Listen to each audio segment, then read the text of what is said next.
This is a cheap moonlight that I've had lying around for a little while now, and while it looks really nice on like a desk or something, I just want to say I don't have a problem with how it looks. It's more about the controls. You have to grab like an IR remote or something, and this isn't even the right one, so I mean, yeah, but like, or you could use the button on the bottom here, and I just think that's kind of inconvenient. So what I'm gonna do is I'm gonna put an ESP32 inside of here and then hook it up to Home Assistant, and it's gonna be really, really awesome. Because honestly, I'm just trying to make everything that I can smart. So this is gonna be the first thing that I modify. So yeah. I also want to say that I am going to try to make more content like this, and I really, really hope that you guys will watch that because I'm super excited. So yeah, please do enjoy the video.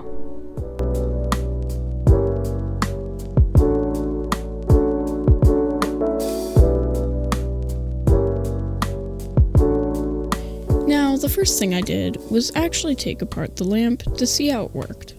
I knew it had an IR sensor because it came with a remote, which I later found, but I realized that that wasn't going to work because it was apparently broken.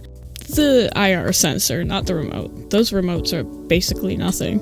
Since wiring the ESP32 directly up to the IR circuit was out of the question, I decided to make it press the button and cycle through the colors until it got to the specified color that I wanted. Now, was this a pretty janky idea? Sure, but the important part was that it would allow me to control it from Home Assistant without needing to be in the same room as the lamp, which I think is a win on my part.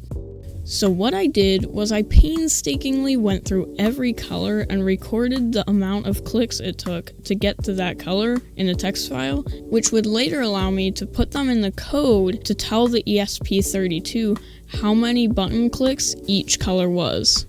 Once I was done with that, I started soldering.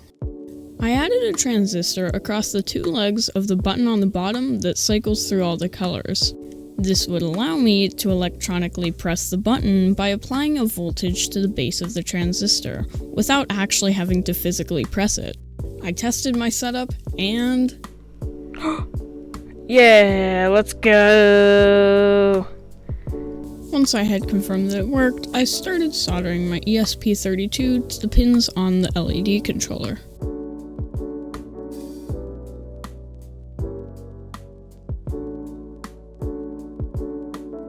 This isn't the prettiest job ever. I might 3D print like an enclosure or something for this sometime later, but I mean, it's gonna be at the bottom anyway, so.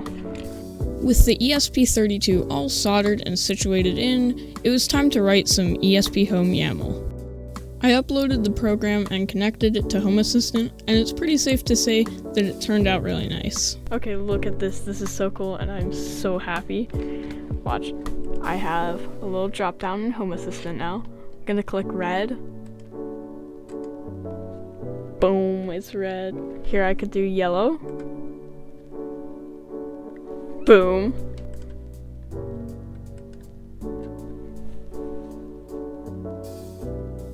And while yes, it does cycle through the colors whenever you select a mode, it's still honestly really useful, and I'm pretty proud of how it turned out.